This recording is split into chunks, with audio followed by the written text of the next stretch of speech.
Boys, the plan is simple. You guys really like that 5 decks to get to Plat 1 with video. Like, there were a lot of you guys, like goddamn.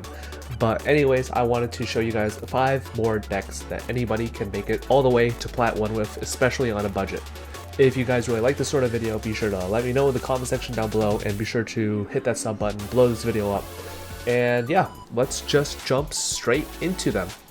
So, we are going to be jumping headfirst into one of the best decks, if not arguably the best deck in all of Master Duel right now, and this is Zodiac Tri. This list is adapted from Gabriel Vargas, so be sure to check his stream out down below.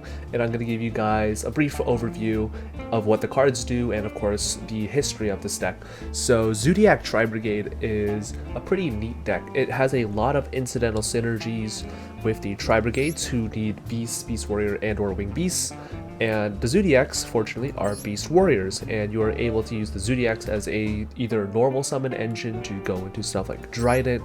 You are able to bring stuff back with stuff like Furgit and Bearbrub in order to help set up really powerful link climb plays with the Tri Brigades, or even go into stuff such as Trident and Zeus, very powerful stuff, thanks to the very concise and powerful Zodiac engine. And especially, this deck is able to play a lot of going second cards because the engine is so small. Like, this is a very compact, tight engine that's all gas, no brakes. So let's just get into the card by card. For the Tri Brigades, we're running 3 Nerval, 3 Kit, 3 Fractal, these are your main ones that you want to see at all times, and 2 Karas. This card is very searchable, so you only run at 2. 3 is a bit too much because it does get a little bit bricky and it doesn't do anything on its own, as well as the fact that if you play 1 and you sort of lose it, you're kind of in like a shit out of luck scenario, especially on Master Duel. For the Zodiacs, we're playing a very small package, 2 Whiptail and 1 Thoroughblade. Thoroughblade is especially good for recycling and cycling through your own cards, and especially Whiptail is good against decks such as Eldritch because you're able to banish the Golden Lord even if you aren't able to particularly get over it or beat it in battle. Next, for our hand traps, we're playing 2 DD Crow. This is mainly for Drytron, and lesser applications include Adamancipator and Eldritch, of course, really powerful stuff. 3 Maxi because this card is the bee's knees. Ghost Bell and Hauntamachon is a really neat inclusion because it does have the ability to hit Scarlet Sanguine, as well as some Drytron effects in Graveyard, so that's some really nice practical applications. Shoutouts to Gabe for discovering that.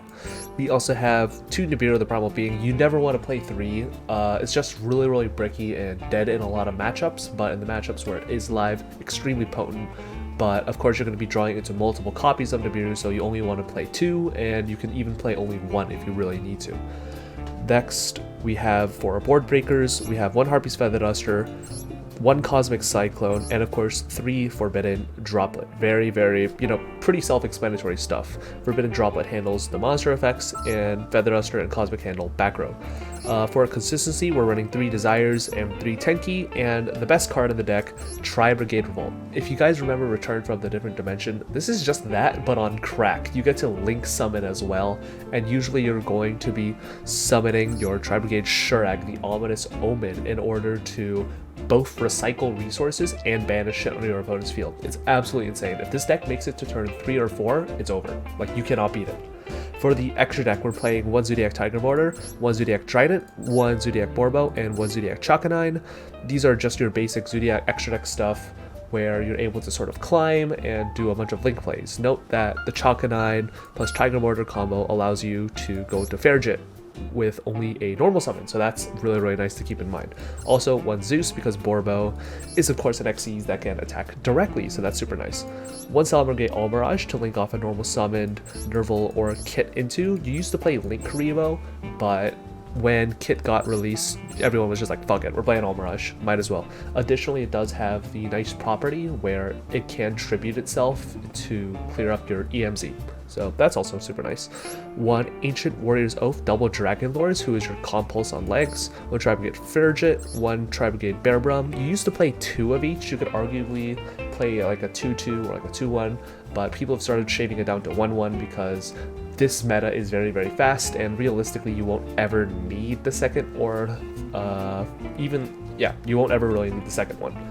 One, Harvest Logger, the Desperate Doom Eagle. This has especially great applications in Master Duel meta because you are able to banish Eldritch and Drytron stuff, so additional DD Crows are always nice. One, Tri-Brigade Rugal, the Silver Sheller. This has some applications when you're trying to trigger a Shurag. One, Appaloosa Bow, the Goddess, who you're usually going to make with 2 or sometimes 3 materials if you open Saki enough. One, Axis Code Talker for OTKs, and 2, Shurags. You're usually going to make 1 on your own turn in order to get a particular search off, maybe like a Zodiac, and you're going to be making 1 of your opponent's turn with the Tri-Brigade Revolt in order to banish something. So, quick pros and cons. Pros, it is very, very, very consistent. It's so nice. You're almost always going to see combo, and like, yeah, you're almost always going to open a hand that has at least like a Tri-Brigade name or some way to end on Revolt plus some other lingering threat. 2, you can play a lot of blind second cards in this deck without hurting the overall consistency. You could play basically like 15 hand traps and board breakers in this deck and it would not affect you in any significant way. And 3, this deck is relatively cheap. Most of the stuff in the extra deck is basically just staples. I'd say like the only ones that aren't really staples, I'd say, are like Droplet. Like, you don't need Droplet, but it's very, very nice to have against stuff like Drytron, of course.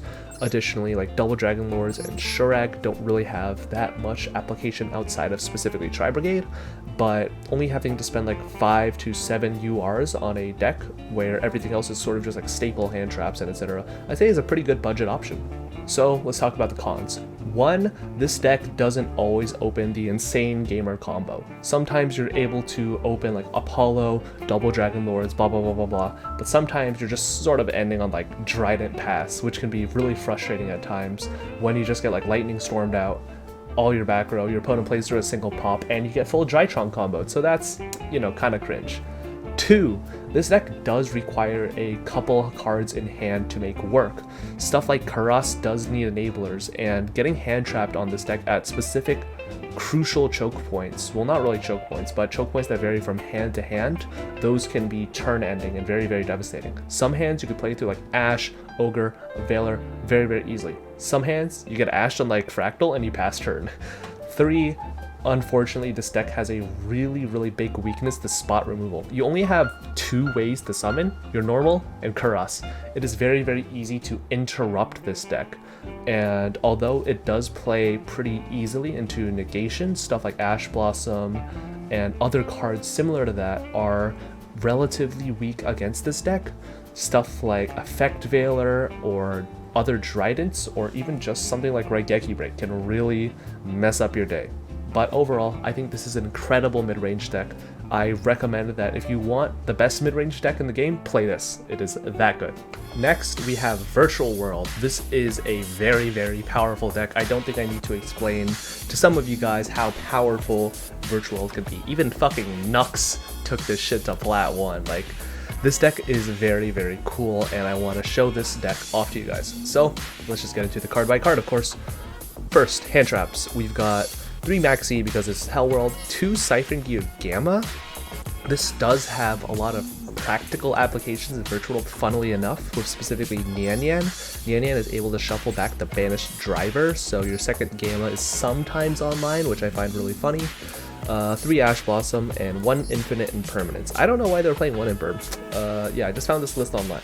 Congrats though for placing top 8 in that cash tournament. And for the Virtual World names, 3 Lulu, Stratos, good. GG, recycling for next turn, really good. Lao Lao, Reborn, very, very good, unless it's your starter. And Lili, who's kind of just a double full one and is generally like, okay.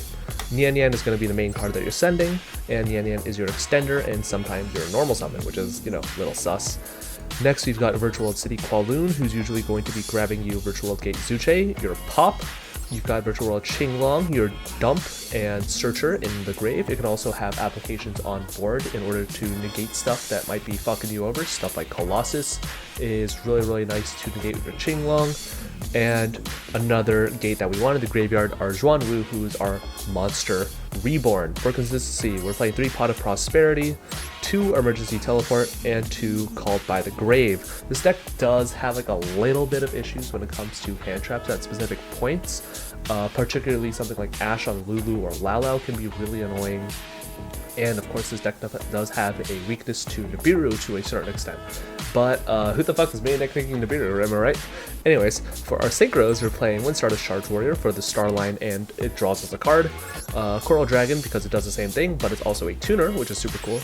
Virtual World Beast Juju, who is just sort of a name that we can use for spot removal. 1 Cloud Castle for very, very high rolly extension plays, 1 Vermilion Dragon Mech to pop stuff, 1 Ravenous Crocodile Dragon Archosaur in order to draw a card and pop stuff. Virtual World QB Shen. If you ever stick this card on the board and your opponent isn't able to kill you, you basically won the game, because you're able to just recycle this card turn after turn after turn, and just having this big Macrocosmos asshole on the board 24/7 is extremely oppressive. 1 Phantom Knights of Breaksword, because it is a rank 3 that is very, very nice to basically just fuck over our opponents who are playing stuff like back row or just annoying floodgates. Very, very nice. 1 Downward Magician as a rank up monster, 1 Ptolemy M7 for its starline and its utility. Sometimes you're able to spin your opponent's board in order to help go for an OTK. Sometimes you're able to recycle hand traps and virtual world names, so that's pretty good. 1 Virtual World Phoenix Fan as just another spot material, a spot removal. Not really that good, but whatever. 1 Gaia Dragon the Thunder Charger as a rank up material. This is just down to Magician for rank 5 or 6s. 1 Phantom Fortress Enter Blafnir as a sort of cheeky rank 9 in order to like remove stuff from the hand or the board, whatever. 1 True King of All Calamities. This card makes the deck tick. It is the best floodgate I have ever fucking seen. This card is so goofy. And of course, 1 Divine Arsenal Double A Zeus, because this is Hell World where fucking mass board removal exists. So let's get into the pros and cons. Number 1, True King of All Calamities, extremely powerful card. This is an absolute house of a card. If you're able to just stick this card onto the board, you basically won. And against 90% of decks, you are just going to get an auto concede once they realize, oh shit, I can't out that. 2, this deck is also able to set up multiple forms of disruption that not a lot of decks are particularly able to play around. Funnily enough, Raigeki Break, the continuous trap, as well as Macrocosmos is really, really good. Think about it. How does Sky Striker out Shen without banishing all their shit?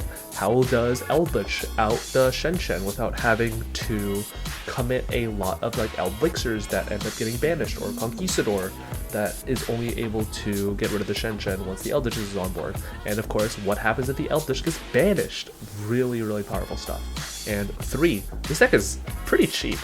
I think this deck is like basically, outside of the hand traps, like 4 URs. This deck is like pennies. So let's get into the cons.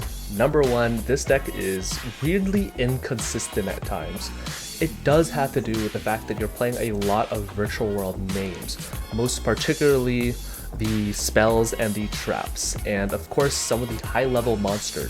Sometimes you're going to be opening stuff like Lulu, Qual, and Gigi, and you're going to cum your pants. Sometimes you're going to open like Lao, Lili, and like Zuche, and you're just going to be there like, well, these are technically names, but these aren't the names I want. That's just sort of the variance that you have to deal with when you play this deck, where sometimes opening your level 6s is good, and sometimes it's kind of horrible. Number 2, this deck has a terrible time against back row matchups. The VFD is extremely good into monsters, and Zuche is really, really nice if you're able to set that up. But if you're not able to set up the Zuche, you lose to Torrential Tribute, like really, really badly. It's actually insane. And 3, this deck does have trouble dealing with particular hand traps in particular hands.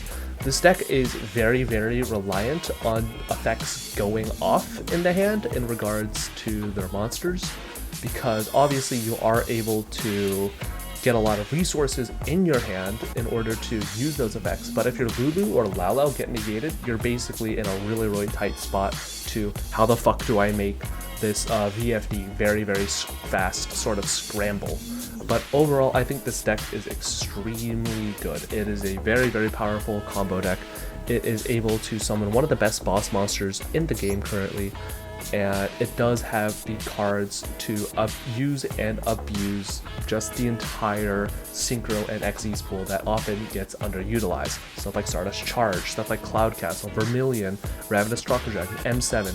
I really like this toolbox approach of deck, and I really think that if you've got a couple URs to burn, I would highly recommend picking up this deck. Oh boy, this deck is real goofy. Welcome to Danger Scrap Spiral. This is a Master Duel equivalent deck of a deck that I took to YCS Vegas 2 years ago, and I just wanted to really show this deck off.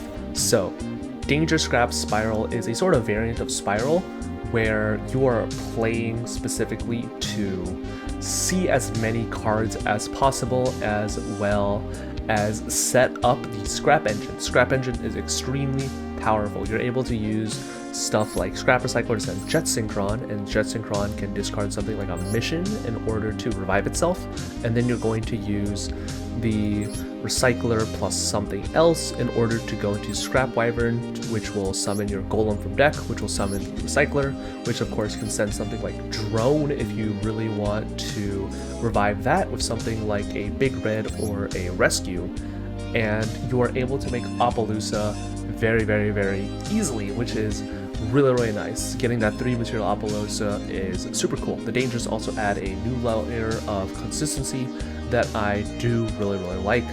And yeah, all the Spiral cards, of course, just extremely powerful link laddering tools that you are able to just shit and come onto the board. So let's get straight into it. For the Scrap Engine, we've got 3 Recycler, 1 Jet Synchron, and 1 Golem. Golem is your hard garnet. You never want to open it, or else you'll be very sad.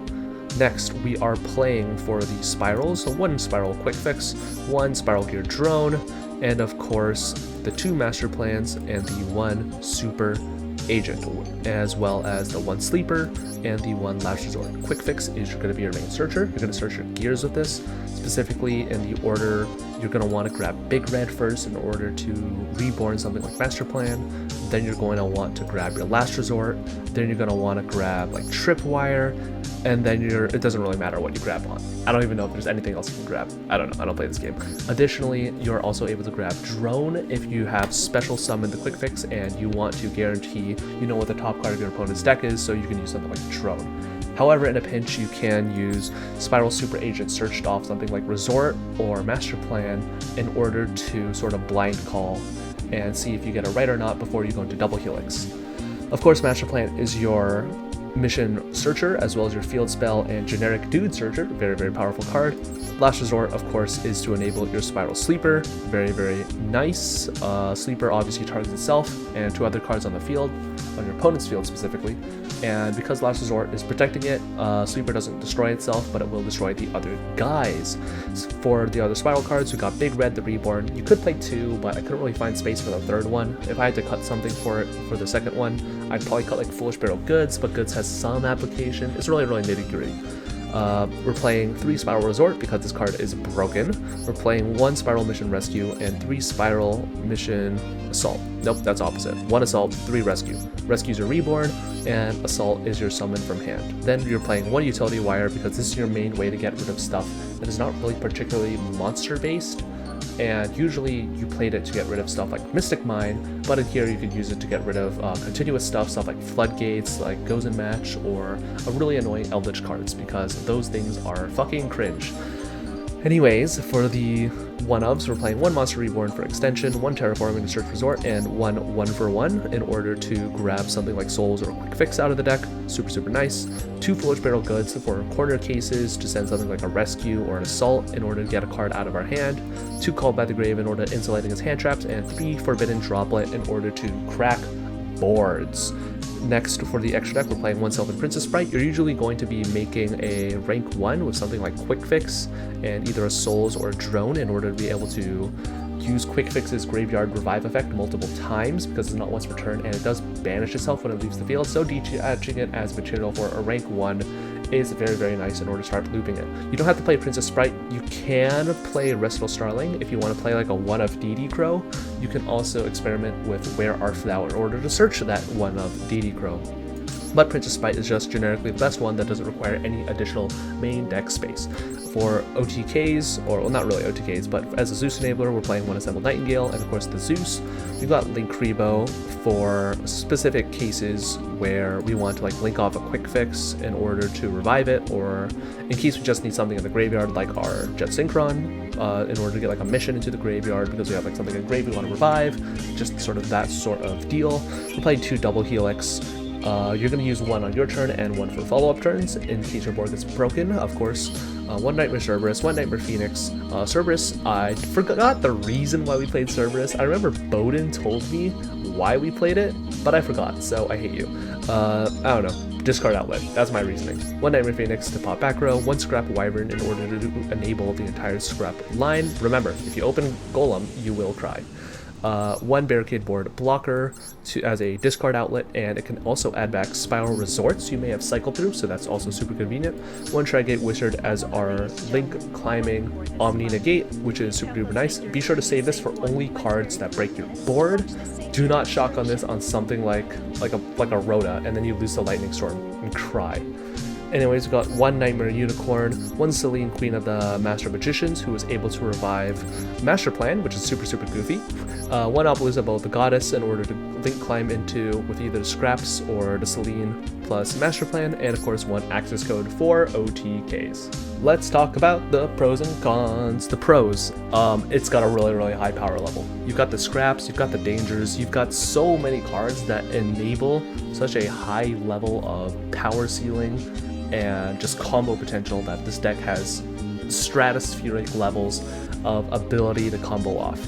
Number 2, Magician's Souls is really good when you're able to find a shell for it that's this good. Obviously it does have really nice shells and stuff like Pendulum, but in Spiral it is almost unmatched how broken this can get.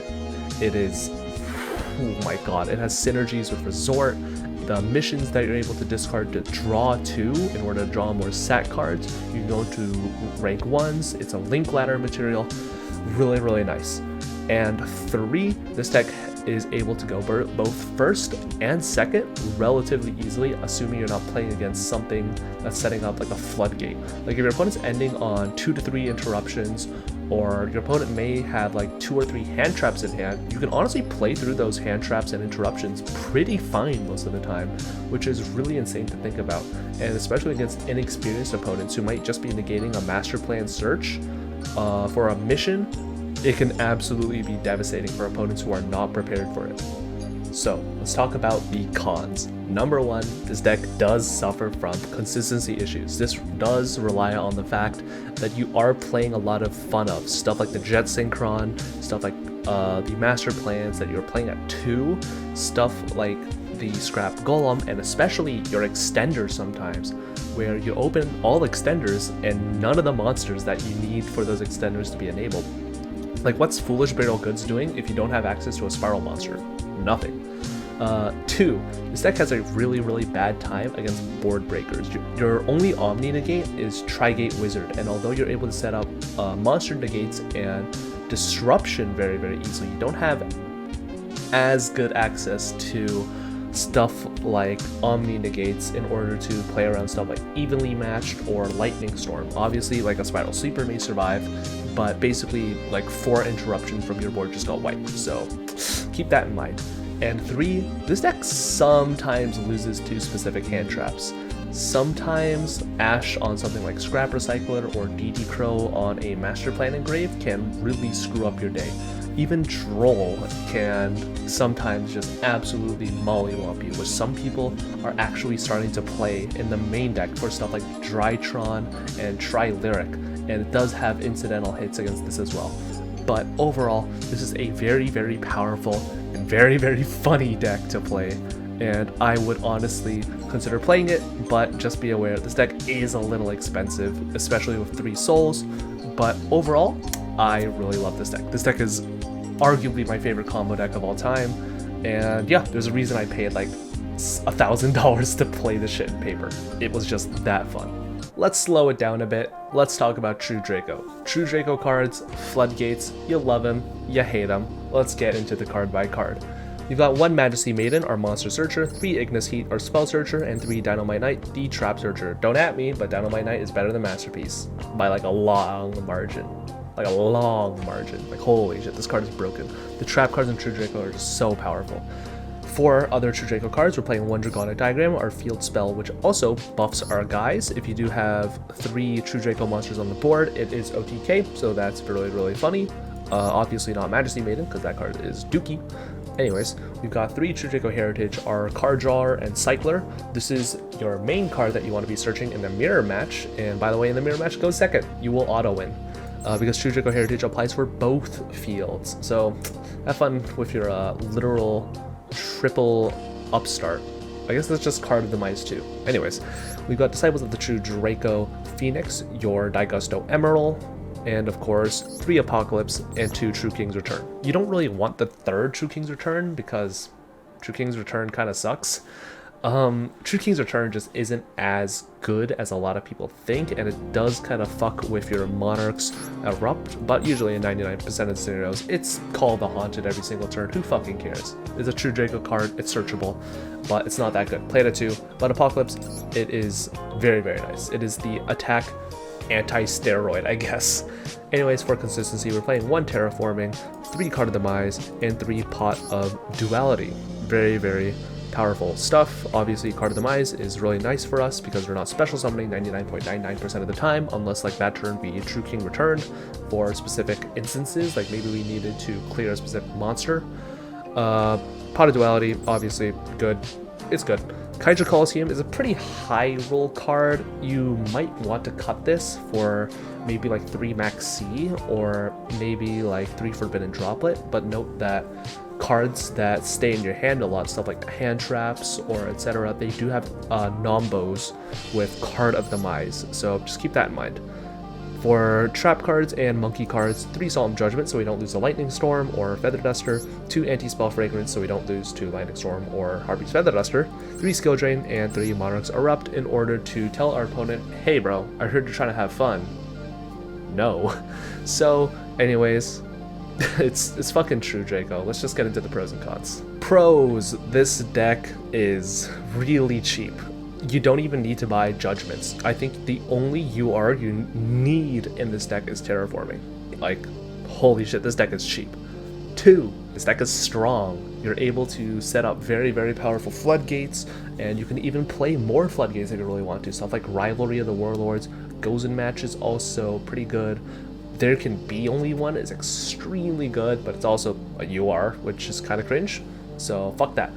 And 3, the consistency of this deck is through the roof. You're usually almost always to be able to see cards such as your floodgates very easily. Your monsters are able to basically draw you 2 or 3 cards every single turn. And yeah, like this engine is really powerful. It's really concise, and you're just able to play so many consistency cards and unfair cards in order to shut your opponent out. And the cons. 1, this deck hard loses to back row removal. I'm sorry.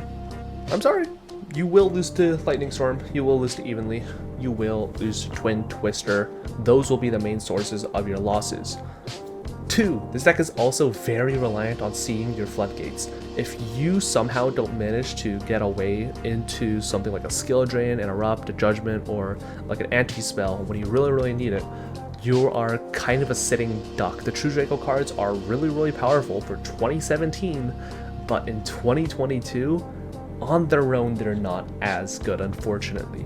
Like, there's a reason people want Masterpiece back. It's the only way this deck is gonna be, like, viable without the floodgates. And 3 is True Draco. Do you really wanna fucking play floodgate control? Is that what you want to be known as? Overall, this deck is extremely powerful. This is basically just slightly worse Eldritch, but 100 times cheaper. If you want to play a really cool resource deck that isn't basically 99% purple cards and floodgates, play this version, which is 99% spell cards and, you know, only like 2 floodgates. That's a redeeming quality. Let's just get to the next fucking deck. This is the last deck we have on today's list, and it is pure Zodiac. This is easily one of the best control decks of all human history, and I think it has the argument to be one of the best, if not the best deck or engine of all time. Genuinely. This deck was literally Link summoning before Link summoning. So, the Zodiacs are obviously really powerful monsters, being able to act as one card Xyzes in order to rank up through the ranks by overlaying themselves on top of each other, which include the Xyzes as well. And they have a ton of powerful Xyzes. Stuff like Chakanines of Reborn, Borbo can attack directly, which is really powerful for cards like Zeus. Tiger Mortar can attach materials, and you do have incidental synergies with Utopic Future and the newly released Utopic Draco Future F0, which is super duper nice and really annoying when this deck gets the ball rolling. So let's just get into the card by card. One, Bunny Blast. You're playing one just sort of as an anti sort of like striker card, because some people do play striker for some particular reason. It's weird, I know. Anyways, 3 Whiptail for the previously mentioned reason. Banishing stuff is good. 3 Thoroughblade because it's your main cycler and it's really powerful, especially when you're able to reliably see a Zodiac in your hand and just sort of draw into like a sack card. And of course 3 Ram Ram. Ram Ram is especially good when you consider that Eldritch is everywhere, so yeah, that's nice. And of course 3 Tenki as consistency. Speaking of consistency, we're playing 3 Pot of Desires and 2 Pot of Avarice. Pot of Avarice is especially good in this deck because of the fact that, one, you're going to be cycling through a lot of extra deck and main deck monsters when you're going through continual overlays and etc. But additionally, Drina and Zeus are at 1, and being able to Avarice those back is extremely good. And the Pot of Greed effect is just the icing on the cake. For our hand traps, we're playing 3 DD Crow, obviously for Drytron and other applications like Eldritch and whatever, 3 Maxi, 3 Ash Blossom, 3 Skullmeister, which also has applications against Drytron and Eldritch, very nice, 2 Nibiru because you don't need 3, and 3 Infip. You can obviously play Valor if you do have those as well, but Infip is also pretty nice to be able to just sort of like set 5, close your eyes. Additionally, we're playing 1 Monster Reborn because this deck does literally only have 1 normal summon, and if that shit gets like popped by a Zuche, you're kind of fucked. And of course, 2 Cosmic Cyclone and 2 Called by the Grave. Called by the Grave is more of a defensive card against your opponent's cards, if anything. Stuff like Eldritch, Send, and Drytron. This is usually what you're going to be using Called by the Grave on. This deck doesn't particularly hard lose to any specific hand trap, outside of like Gamma on Thoroughblade effect. That is usually what you're going to be using your Call by on opponent's cards in the graveyard that are activating their effects. Just think of it as like a Grave by the Hole 2. That doubles as hand trap insulation for stuff like your desires. For the extra deck, we're playing 1 Utopic Draco Future, and of course the Draco Future. This is just number Utopic Future. I don't know why I said Draco Future.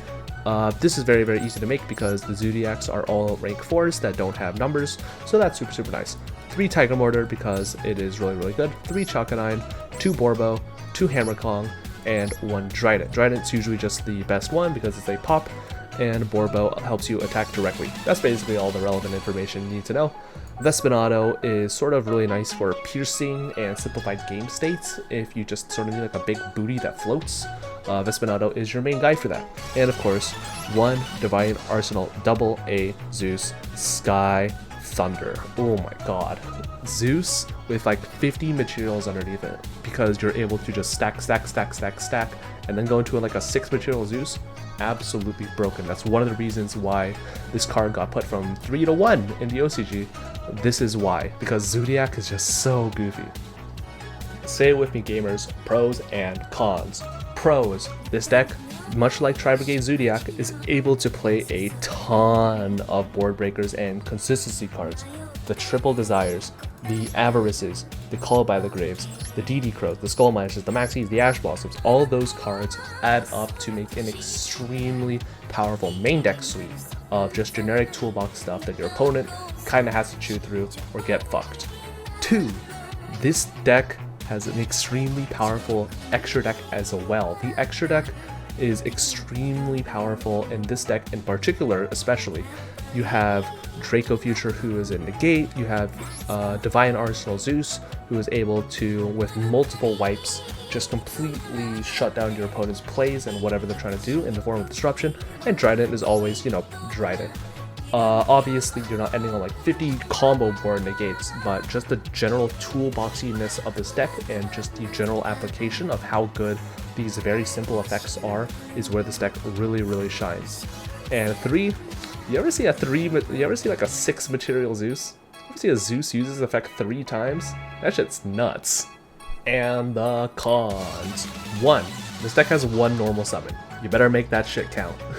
2, some of the extra deck stuff is unfortunately not as powerful as you'd like to imagine them to be.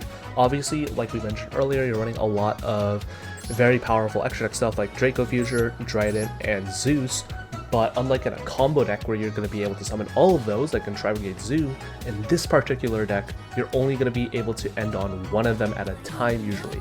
So instead of ending on something like Trident and Zeus and Draco Future, you're ending on Trident or Zeus or Draco Future because you have 1 normal summon, like shit. And 3, this deck is very, very reliant on the hand that it draws. If you're not opening like 2 Zoos and like 3 hand traps, or like a 1 Zoo, a consistency card, and like 3 hand traps, basically if you're not opening hand traps, you're basically playing Trident control. And sometimes that's enough against shit decks, but a lot of the time, sometimes if you just don't open well enough, you can be kind of at an issue. Like obviously, we're playing a ton of hand traps to help mitigate that issue, so we're always seeing at least 1 to 2 hand traps in every single hand. But sometimes if you draw like 4 Zoos and a Reborn, you're just like, shit. But ultimately, this is one of the best control decks out there, and not control in the Eldritch sense. This is actually a real control deck where you're trading resources, you're trying to out-resource your opponent, and you're using individually powerful cards in order to help swing the game in your favor. Really, really cool deck. I highly recommend you check this one out. And that's going to be it, gamers. Thank you so much for watching. Be sure to hit that like and subscribe button. Comment what you thought of the decks down below. I'd really like to hear your guys' feedback. And of course, delete the very, very mean comments, but not before I take a screenshot of them and make fun of you online for them. That's going to be it. I'm going to see you.